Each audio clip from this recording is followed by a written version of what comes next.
Very good morning to all of you.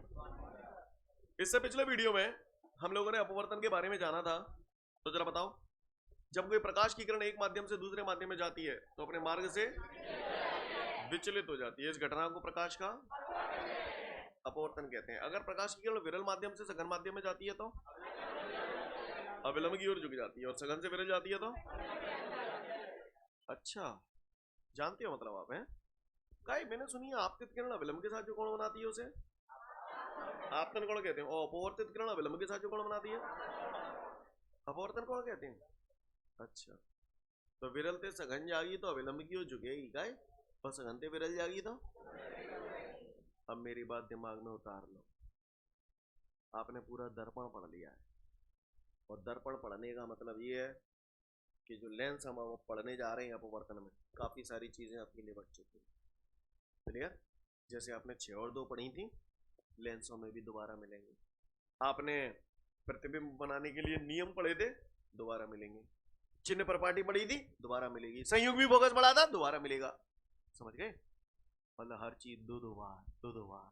अगर आपके दर्पण में क्लियर है तो समझ लेना जहां पे भी क्लियर है, बस हल्का हल्का इशारा करने की जरूरत है। क्लियर? आपने वहां परावर्तन के नियम पढ़े थे, यहाँ पर अपवर्तन के नियम। समझ गए? कह रहा था अपवर्तन के नियम इज भारी इंपॉर्टेंट। क्लियर? मतलब ये मान लो जब नियम के बिना कोई खेल हो नहीं, तो पहले तो एक टुच्चा वाला नियम समझ लो। ये मैंने मान लिया ये विरल माध्यम है और ये सघन माध्यम। विरल सघन समझते हो अब तो, समझाने की जरूरत तो नहीं है। चलो, ये कौन है? ये कौन है? आपतन बिंदु पे ये क्या है? अविलंब। ये कौन है? आपतन कौन? अच्छा, आप बताओ, ये विरल से सघन जा रही है, कैसे लो? अविलंब की ओर झुक जाए। कायदे से वैसे से सीधे जाना चाहिए था, पर ये सीधे न जाते हुए ऐसे ऐसे झुक जाएगी। यस और नो? तो ये कौन सा कौन है? परावर्तन ना थाप थपर रहे जाएंगे वाल। अपवर्तन कौन है? को है ये? हाँ, शाबाश, समझ गए। आप देखो, आपतित किरण बोर्ड पे बनाइए, अपवर्तित किरण बोर्ड पे बनाइए, और अविलंब बोर्ड पे बना हुआ है, तीनों एक ही तल में। तो एक नियम हो गया, आपतित किरण परावर्तित नहीं। अब अपवर्तन चल रहा है ना। आपतित किरण, अपवर्तित किरण तथा आपतन बिंदु पर अविलंब, तीनों एक ही तल में होते हैं। Same to you. समझ गए क्या बोला मैंने? आपतित किरण, अपवर्तित किरण तथा आपतन बिंदु पर अविलंब, तीनों एक ही तल में होते हैं। ठीक है, ये एक नियम हो गया। दूसरा नियम ये है, सूत्र घोंट के पी जाओ। सुना भी होगा आपने 9th-10th में, ये याद नहीं होगा बस। क्लियर? 1 म्यू 2 बराबर sine i upon sine r. Clear है? इसको समझना है हमको। इसे हम लोग स्नेल का नियम भी कहते हैं। क्या बोलते हैं? स्नेल वैज्ञानिक का नाम है। किसी ने पूछा स्नेल का नियम बताओ, तो बस इसी के बारे में बोल देना। क्लियर है? ओके। कभी भी अगर मैं बोलूं स्नेल के नियमानुसार, तो आप तुरंत ये सूत्र लगा देना, 1 म्यू 2 बराबर sine i upon sine r. इस पूरे अपवर्तन की जड़ यही है। जगह जगह बेर बेर रोज जैसो यही लगबे करेगा। जहां भी अपवर्तन की घटना होगी, प्रकाश की किरण एक माध्यम से दूसरे माध्यम में जागी, मैं सीधा शुरू है जाऊंगा स्नेल के नियमानुसार। समझ गए? आई को है आपतन कोण को तुमने कहा निकालो है, साइन कॉस या टेन। साइन को हिंदी में क्या बोलते हैं? तो इसका मतलब आपतन कोण कीजिए। बोलो क्या है ये? आपतन कोण कीजिए जी, तुम बोलो। अपवर्तन कोण कीजिए, और जी का है? पूरा बोलो, पूरा बोलो। हाँ बस, आपतन कोण की ज्या तथा अपवर्तन कोण की ज्या का अनुपात एक नियतांक होता है। एक नियतांक होता है जिसे पहले माध्यम के सापेक्ष दूसरे माध्यम का अपवर्तनांक कहते हैं। म्यू जो है वो माध्यम का अपवर्तनांक होता है। सारी चीजें मूल केवल जनरल समझ में आ रही है। आपतन कोण की ज्या और अपवर्तन कोण की ज्या का अनुपात एक नियतांक होता है। आंगे का कह दो, ये पल्ले नहीं पड़े। सही बोल रहा? इसको पल्ले पाड़ते हैं। ठीक है, पाड़े पल्ले पाड़ते।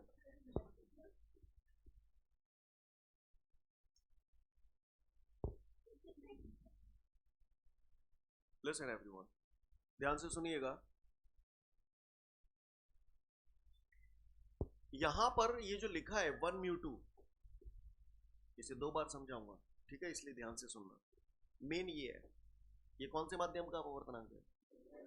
दूसरे माध्यम का अपवर्तनांक, क्लियर। और यहाँ पर दूसरे माध्यम के अपवर्तनांक की तुलना कर रहे हैं हम लोग पहले माध्यम से, क्लियर है। मेनली यहाँ पर कौन से माध्यम के अपवर्तनांक की बात हो रही है?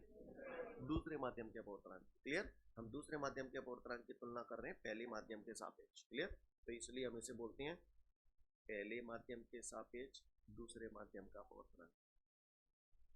पहले माध्यम के सापेक्ष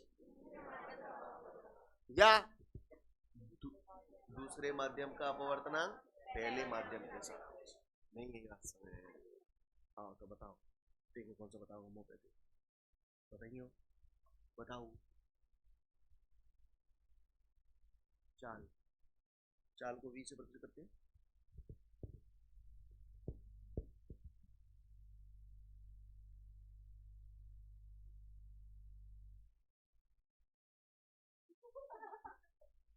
लिखिए।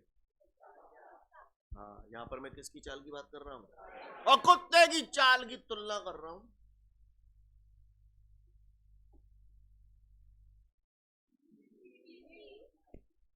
चींटा नहीं, चींटी, क्लियर है? सीन क्लियर है सभी को? किसकी चाल की बात कर रहा हूँ? कुत्ते की चाल की तुलना किससे कर रहा हूँ? हाँ, समझ गए? गधों की तरह रेट मत करना, सोच समझ के जवाब देना। तो इसको क्या बोलोगे? कुत्ते की चाल चींटी के सापेक्ष। इसको फील करो, इसको समझो, क्या बोल रहा हूं मैं? कुत्ते की चाल चींटी। मैं यहाँ पर टाइम इसलिए दे रहा हूँ क्योंकि ये चीज जितनी बेहतर समझेंगे आगे का सफर उतना आसान होगा, चीजें फटाफट समझ में आ जाएंगी। मैं काय की बात कर रहा हूँ? हाँ, कुत्ते की चाल चींटी के सापेक्ष, या फिर हाँ, मेन रूप से किसकी चाल की बात कर रहा हूँ? शाबाश बच्चों, शाबाश। पेपर दोगे? पेपर दोगे? 100 पेपर दोगे? नंबर आ गए? देख,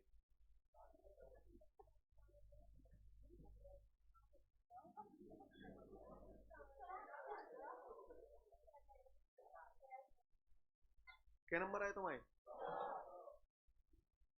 अच्छा, जीवाए तुम्हारे नंबर है ऊपर वाए, नीचे वाए ना रहे? नीचे वाए कौन के?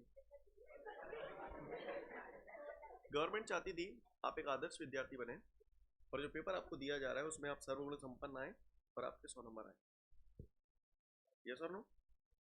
100। गवर्नमेंट आप सभी को एक आदर्श विद्यार्थी बनाना चाहती है, तो गवर्नमेंट चाहती है आप सबके 100 नंबर आए, लेकिन हम तो 2 लाए। किसके नंबर है ये? किसके सापेक्ष? पेपर के सापेक्ष, एक आदर्श विद्यार्थी के सापेक्ष। क्लियर है? क्लियर है? ये नंबर किसके हैं? नंबर किसके हैं? आपके। किसके? आपके। किसके सापेक्ष? आदर्श विद्यार्थी के सापेक्ष। नहीं, यही बात समझ में? जो बोला समझ में है? तो ये आपके नंबर है आदर्श विद्यार्थी के सापेक्ष। तो आपके नंबर है तो आपके नंबर ऊपर लिखे, यहां जो लिखा है वो उसके नंबर नीचे। अब आप बताओ ये किसकी चाल है? किसके सापेक्ष? तो बताओ ऊपर किसकी चाल लिखूं? यहाँ ऊपर किसकी चाल लिखूं? है? चींटी की लिखूंगा? नहीं नहीं नहीं, तुम ये कम ज्यादा मत देखो, तुम ये देखो आपके, तो आपके नंबर। ऊपर किसकी चाल लिखूं? कुत्ते की चाल। कुत्ते की चाल, क्लियर? कुत्ते की चाल किसके सापेक्ष? चींटी के सापेक्ष। नहीं, समझ में ही नहीं आई। बोलो भैया, समझ गए? अच्छा, किसकी ज्यादा होगी इन दोनों में? कुत्ते की ज्यादा होगी, चींटी की कम होगी। अनुपात निकालोगे, एक से बड़ा आएगा या छोटा है? एक रेंके उसे भैया रेंकेंगे, छोटा आएगा, छोटा आएगा, छोटा आएगा। दिमाग का तो बिल्कुल दही कर लो तुमने अपना, बहुत दही खट्टा आएगा। कमीनो, कुत्ते की चाल ज्यादा होगी चींटी से, तो ये नंबर कैसा होगा? बड़ा या छोटा? और ये कैसा होगा? अनुपात निकालोगे तो तब तुम छोटा क्यों बोले? तुमको शर्म नहीं आई? समझ गए? हैं? समझ लो, मैं रहने दो, तुम आगे लगे। क्लियर है भैया? हाँ, क्लियर है? कुत्ते की चाल चींटी के साथ है तो कुत्ता चींटी है। कुत्ते की चाल ज्यादा होती है चींटी से तो ऊपर वाला नंबर बड़ा नीचे वाला छोटा, तो अनुपात। हाँ। कदम की तरह रिएक्ट मत करना, सोच समझ के जवाब देना। इसको भी भूल जाओ, ज्यादा दिमाग में पी रही होगी ना, तो मुंह माले में कुत्ता की चाल की बात कर रहा हूँ, चींटी तो ज्यादा होगी तो एक से बड़ा। अब जाके बताऊं,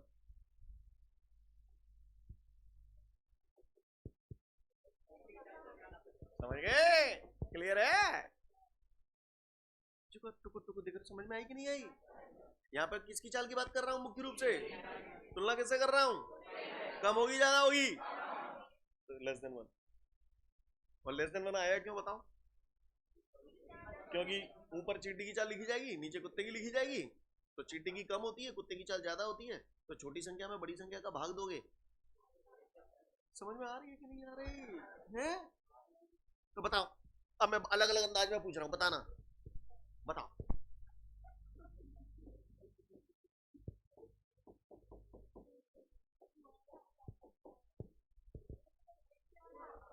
हाँ, समझ गए?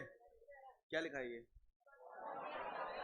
मोटे आदमी का वजन पतले आदमी के सापेक्ष है, या मोटे का वजन पतले के सापेक्ष? क्या लिखूं? एक से बड़ा। और अगर पतला ना कर दूं, मोटा ना कर दूं, तो टपक गई। तो बताओ बताओ। डी फॉर डेंसर, सघन माध्यम। आर फॉर रेयर, विरल माध्यम। सघन माध्यम का अपवर्तनांक विरल माध्यम से, सुनो सुनो सुनो सुनो, बड़ा होगा ना, एक से बड़ा। समझ में आई बात? सुनो पहले, विरल सघन बता चुका हूँ भैया, है। कोई चीज जितनी ज्यादा हार्ड होती जाएगी, जितनी ज्यादा गाढ़ी होती जाएगी, माध्यम उतना ही ज्यादा सघन होता जाएगा। क्लियर? क्लियर है? तो सघन माध्यम का अपवर्तनांक ज्यादा होता है, विरल माध्यम का अपवर्तनांक कम होता है। मैं यहाँ पर काय की बात कर रहा हूँ? सघन माध्यम के अपवर्तनांक, उसकी तुलना कैसे कर रहा हूँ? विरल माध्यम से। क्या आएगा? एक से बड़ा। सघन माध्यम का अपवर्तनांक विरल माध्यम के सापेक्ष एक से अधिक होता है, इसको क्या बोलोगे? तो विरल माध्यम का अपवर्तनांक सघन माध्यम के सापेक्ष। सीन क्लियर है? क्या लिखा है ये? एक से छोटा तो मैं समझ गए ना आप लोग समझ गए? क्लियर है? सीन क्लियर है? मीन ये क्या है इसको बताओ, ये क्या है? विरल माध्यम का अपवर्तनांक सघन माध्यम के सापेक्ष। क्या है ये? बोलो इसको फटाफट। कुत्ते का चाल चींटी के सापेक्ष। हाँ, मोटे का वजन पतले के सापेक्ष। हाँ, दूसरे माध्यम का अपवर्तनांक पहले माध्यम के सापेक्ष, या फिर पहले माध्यम के सापेक्ष दूसरे माध्यम का अपवर्तन। तो सुन ले लल्ला, अपवर्तन के नियम। अपवर्तन के दो नियम है। पहला नियम, आपतित किरण, अपवर्तित किरण और आपतन बिंदु पर अविलंब तीनों एक ही तल में होते हैं। दूसरा, आपतन कोण की ज्या तथा अपवर्तन कोण की ज्या का अनुपात एक नियतांक होता है, जिसे पहले माध्यम के सापेक्ष दूसरे माध्यम का अपवर्तनांक कहते हैं, और इसे अक्षर म्यू से पता चलता है। सीन क्लियर है? भाषा समझ में आ रही है? अच्छा, अपवर्तनांक जो होता है इसका कोई मात्रक नहीं होता, कोई विमेय सूत्र नहीं होता। क्यों नहीं होता? कारण समझो। क्योंकि भैया जैसे आई है, आई का मान मैंने मान लिया 30 डिग्री, तो साइन 30 का मान 1/2 रख दोगे, ऐसे लिखोगे 1/2 मीटर। मीटर मीटर तो नहीं लिखा जाता ना, गलत बोल रहा हूँ मैं? आर आर का भी कुछ ना कुछ मान होगा। साइन 60 है, मैंने आर 60 मान लिया, तो साइन 60 कितना हो गया? √3/2। तो इनके संग को मात्रक धर रहे होगा जम पे, क्योंकि ये नियतांक है, समझ रहे हैं? तो इसका कोई मात्रक नहीं होता, कोई विमेय सूत्र नहीं होता। समझ में आई बात? किसी ने पूछा अपवर्तनांक का मात्रक बताओ, तो क्या कहोगे? कोई मात्रक नहीं होता, मात्रकहीन है। क्लियर? विमेय सूत्र बताओ। हाँ, विमाहीन है। और फिर को बता, नहीं बता बता विमेय सूत्र का हो, ले जे होगा नहीं, यही बात समझ। M0 L0 T0, यानी ना एम है ना एल है ना टी है। समझ गए ना? ये ठीक उसी प्रकार है, वो दोस्त बेर वे चट रहे यार, बर्थडे की पार्टी दे दे, बर्थडे की पार्टी दे दे, कब आ जाऊँ कब आ जाऊँ, तो मैं कहता आ जा 30 फरवरी को आ जाइए, डिब्बा हो तो पार्टी।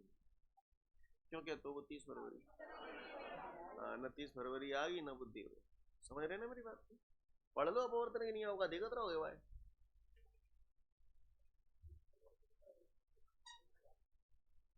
तो मैं उम्मीद करता हूं सभी के अपवर्तन के नियम क्लियर है। अपवर्तन के नियम के बाद अगली बात आती है,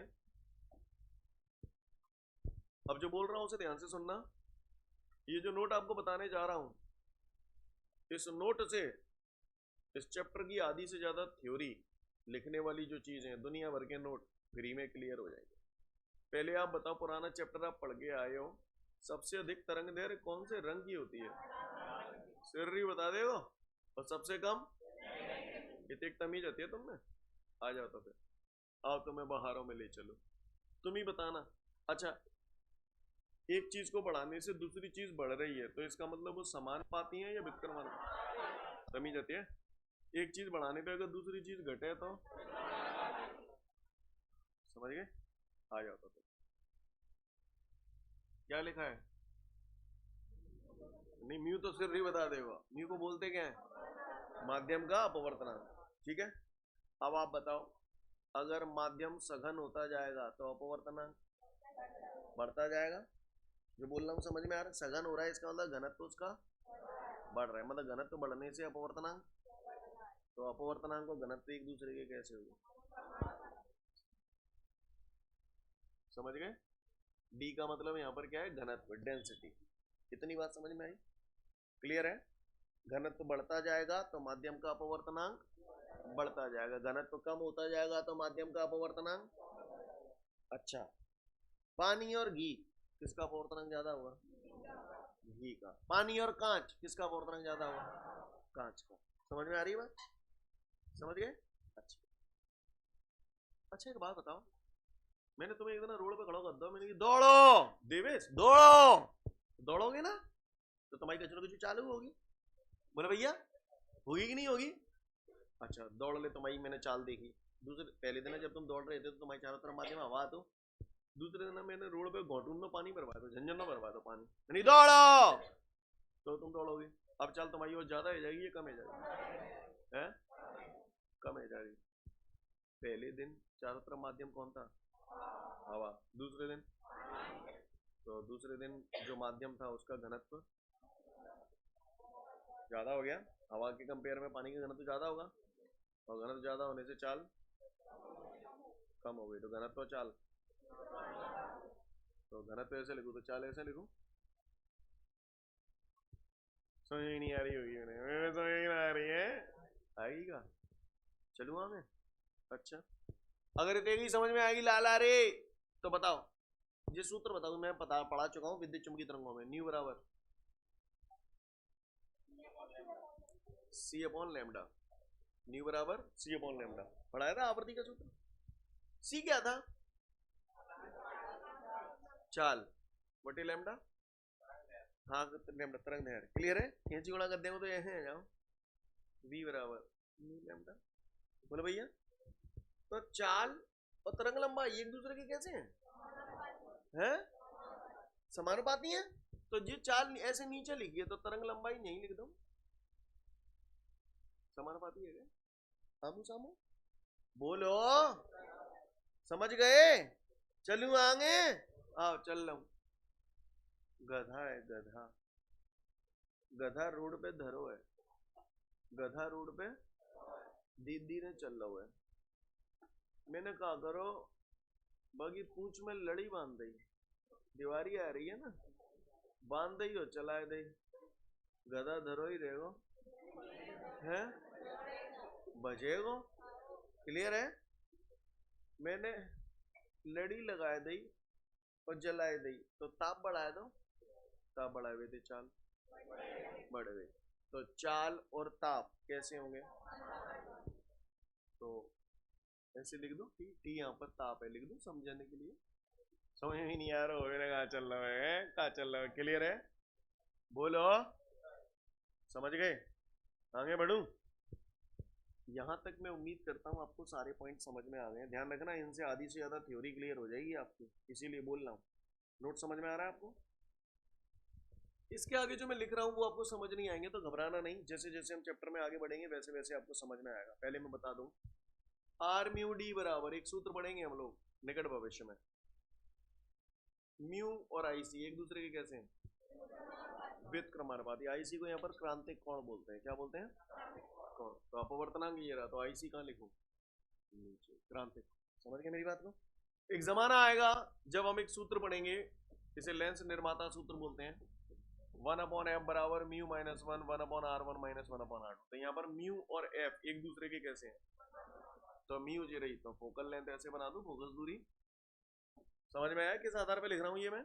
बाकी का भी घबराने की जरूरत नहीं, जब आप इन सूत्रों पे पहुंचोगे अपने आप आपको ये पॉइंट समझ में आएंगे। सीन क्लियर है? और आगे जब हम पहुंचेंगे तो हमारी मुलाकात होगी प्रिज्म से। तो प्रिज्म में हम लोग एक सूत्र पढ़ेंगे, न्यूनतम विचलन कोण का डेल्टा एम बराबर होता है म्यू माइनस 1 इंटू ए। तो म्यू और डेल्टा एक दूसरे के कैसे हैं, तो म्यू ये रहा, तो डेल्टा ऐसे आ जाएगा। नहीं यही बात समझ, डेल्टा को हम लोग क्या बोलते हैं, विचलन कोण। सीन क्लियर है? बात समझ में आ रही है सभी को? तो ये बिल्कुल नोट जो है ना, मतलब आपको समझ में आना चाहिए इसमें कौन सी चीज क्या है, क्यों समानुपाती कर रहा हूँ, क्यों व्युत्क्रमानुपाती कर रहा हूँ। क्लियर? ये एग्जाम में आपसे कभी नहीं पूछेगा, कभी नहीं पूछेगा आपसे, राइट? लेकिन कम वक्त इसके बिना कोई काम नहीं होगा, सारे खेल इसी से खत्म करूंगा। समझ रहे हैं मेरी बात को? क्लियर? तो इतनी बात समझ गए? अब बताओ, एग्जाम में क्वेश्चन आ गया, सबसे अधिक तरंग लंबाई किसकी होती है? लाल रंग की होती है। सबसे कम तरंग लंबाई किसकी है? ये तुम जानते हो। चूतियों की तरह रिएक्ट करना मत अब, और सोच समझ के जवाब देना। किसी भी माध्यम का अपवर्तनांक, अपवर्तनांक यानी क्या की बात कर रहा हूँ, म्यू की, किसी भी माध्यम का अपवर्तनांक सबसे अधिक कौन से रंग के लिए होगा? चूतियों की तरह रिएक्ट करना बंद करो। मैंने पूछा रंग, रंग की बात कर रही है, रंग के बारे में हम लोग केवल तरंग लंबाई जानते हैं। बोले भैया, तो अपवर्तनांक जरो तरंग लंबाई की रही। मैंने पूछा माध्यम का अपवर्तनांक सबसे अधिक, अधिक जानना चाहते हो, ये अधिक कब होगा? तो ये अधिक कब होगा, जब जे कम होगा। और जे कम किसका होता है, यानी बैगनी रंग के लिए माध्यम का अपवर्तनांक सबसे अधिक होता है। समझ गए? ध्यान से सुन लो, लाल रंग की तरंग लंबाई सबसे अधिक होती है, जाका मतलब जिन आने के बाकी सब कछु अधिक होगा। समझ गए ना मेरी बात को? क्लियर? वो पूछ रहा है माध्यम का अपवर्तनांक सबसे अधिक होगा कौन से रंग के लिए, तो अपवर्तनांक अधिक तब ही होता है जब तरंग लंबाई कम होती है। नहीं यही बात समझ में? और तरंग लंबाई कम किसकी होगी, बैगनी रंग की। नहीं यही बात समझ में? क्लियर है? वो पूछे माध्यम का अगर ताप बढ़ा दूं तो अपवर्तनांक, समझ गए? किस आधार पे बताई? नहीं ये बात समझ। बोले भैया पूछ रहा है सघन माध्यम का अपवर्तनांक ज्यादा होता है या विरल माध्यम का, किस आधार पे बताई? घनत्व। बोले भैया सघन माध्यम का घनत्व अधिक होता है, इस वजह से उसका अपवर्तनांक अधिक होता है। नहीं है बात समझ में? क्लियर है? कहा? हाँ सीन क्लियर है? अब एक एक करके नोट, पहला नोट पढ़ो क्या है, अपवर्तनांक का कोई मात्रक और विमीय सूत्र नहीं होता। समझ गए? क्लियर है? नोट पहले ही बता चुका हूं। अगला, ये तो याद ही है आपको पहले से ही, लाल रंग की तरंग दैर्घ्य सबसे अधिक होती है तथा बैंगनी रंग की तरंग दैर्घ्य सबसे कम होती है। इसके आगे भी कुछ लिखा है, हो गया ये? क्लियर है? अगला बोलो, ये पूरा समझ में आ गया आपको? अगला बोलो। हाँ इसको और देख लो, ठीक है। 1 म्यू 2 बराबर म्यू 2 अपॉन म्यू 1, और हाँ ठीक है, लो ये लो जो ने बताओ, लो इधर देखो। उसके बाद एक सूत्र लिख दिया, और वो मैं नहीं बताऊंगा आपको, आप लोग बताना मुझे, ठीक है? आप लोग मुझे बताना, इसकी भी तैयारी मैंने कर ही ली थी अभी यार। ये समझ में आया आपको? हैं? क्लियर? ये समझ में आया आपको? तो यहाँ पर मेनली किसकी चाल की बात कर रहा हूँ, कुत्ते की चाल की बात कर रहा हूँ। जब यहाँ चाल आ रही है तो यहाँ कुत्ते की चाल, वटे चिंटी की चाल। बोलो भैया अब तुम ही बता दो लल्ला। हाँ ये हो गया हमारा।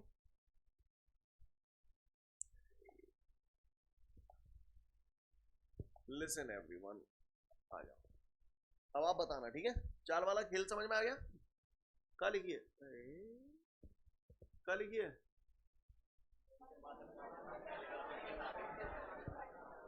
बताओ ऊपर का लिखूं, है म्यू 2, बोलो।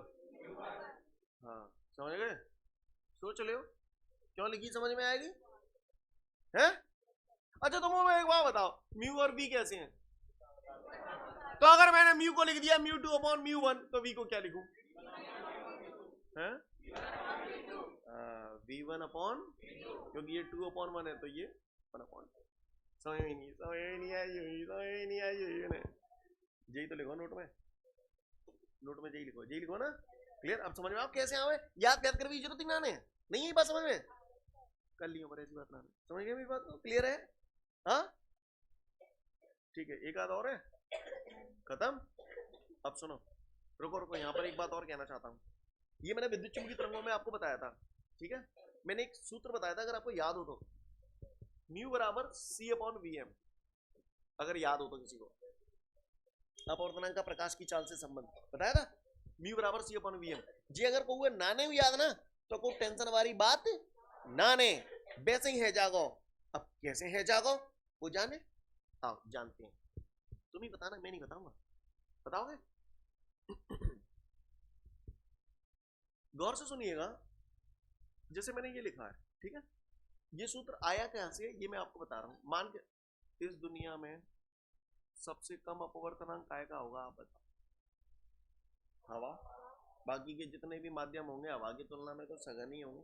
बोलो भैया, मैंने मान लिया कोई प्रकाश की किरण हवा से किसी माध्यम में जा रही है, कहां से कहां जा रही है?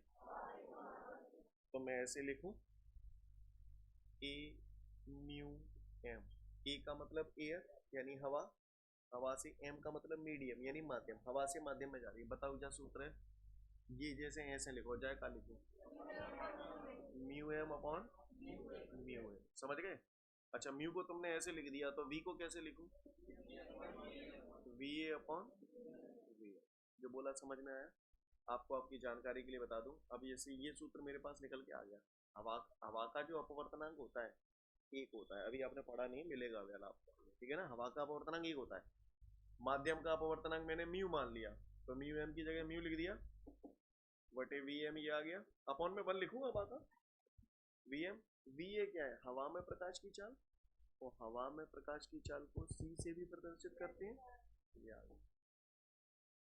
नहीं है मेरी बात समझ, सीन क्लियर है? तो घबराने की जरूरत नहीं है। मेन ये कहानी समझ में आई आपको? बोलो भैया, कर पाएंगे हम लोग? अगला बोले, अपवर्तनांक के प्रकार बताओ। सुन ले लल्ला, अपवर्तनांक होते हैं 2 प्रकार के। का 2 प्रकार के, एक होता है निरपेक्ष अपवर्तनांक, एक होता है सापेक्ष अपवर्तनांक। 2 प्रकार के अपवर्तनांक होते हैं, एक होते हैं निरपेक्ष अपवर्तनांक, एक होता है सापेक्ष अपवर्तनांक। बताओ ये काय का अपवर्तनांक है? W फॉर वाटर, पावनी का अपवर्तनांक। किसके सापेक्ष में दिख रहा है क्या? जब कहीं किसी के सापेक्ष कुछ दिखता ही नहीं है तो वहां हम लोग हमेशा हवा मानते हैं, यानी ये हवा। अगर किसी के सापेक्ष नहीं दिया तो उसे हवा ही माना जाता है। यानी मेरा कहने का तात्पर्य है कि जब किसी माध्यम का अपवर्तनांक हवा के सापेक्ष ज्ञात करते हैं तो उसे निरपेक्ष अपवर्तनांक कहते हैं। और जब किसी माध्यम का, ये क्या है? पानी का अपवर्तनांक। अब या तो किसी के सापेक्ष नहीं दिया होगा या दिया होगा, कुछ नहीं दिया तो हवा ही मानते हैं। अब अगर जैसे ये मैंने बोल दिया जी, जी का मतलब ग्लास, ग्लास माने कांच। अब ये पानी का अपवर्तनांक काय के सापेक्ष है? कांच के सापेक्ष। तो ऐसे माध्यम को बोलेंगे, ऐसे अपवर्तनांक को बोलेंगे सापेक्ष। मेरा कहने का तात्पर्य यह है कि अगर किसी माध्यम का अपवर्तनांक हवा के सापेक्ष ज्ञात करते हो तो उसे निरपेक्ष अपवर्तनांक बोलते हैं, और यदि आप किसी माध्यम का अपवर्तनांक हवा को छोड़कर किसी अन्य माध्यम के सापेक्ष ज्ञात करते हैं तो उसे सापेक्ष अपवर्तनांक कहते हैं। समझ में आ रही बात? आप बताओ, ये जो मैंने लिखा है D for diamond, W for water, अब बताओ ये निरपेक्ष अपवर्तनांक है या सापेक्ष अपवर्तनांक? ये कौन सा अपवर्तनांक है? क्यों? पढ़ लो निरपेक्ष अपवर्तनांक और सापेक्ष अपवर्तनांक। ठीक है, तो फिर आज के लिए पर्याप्त है, नेक्स्ट वीडियो में फिर मिलते हैं। जय हिंद।